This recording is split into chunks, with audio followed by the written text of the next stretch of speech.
Today's December 6th, 2018. I'm just doing a quick recap here.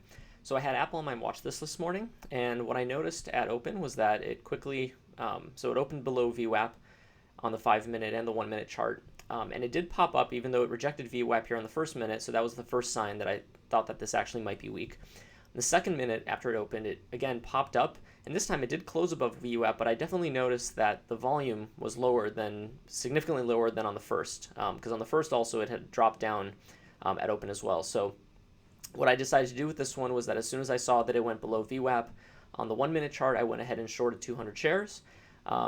So one of the things I'm working on is scaling out. So what I first did was as soon as it dropped about 40-50 cents, I went ahead and sold a quarter, and then I kind of forced myself to sit on my hands a little bit and wait for the price to reach some kind of level. And the level I actually saw was the low of the day. So as it came down at this point, I sold a little bit here just so that I locked in a little bit of profit.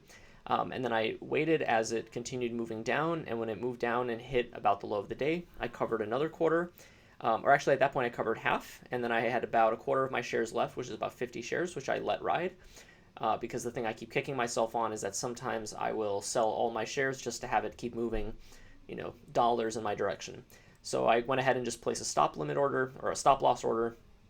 And in this case, it didn't work out. It actually ended up bouncing back on the 1 minute chart, doing a little bit of a false, false breakout, and then it did drop eventually to what I kind of was hoping it would reach down to.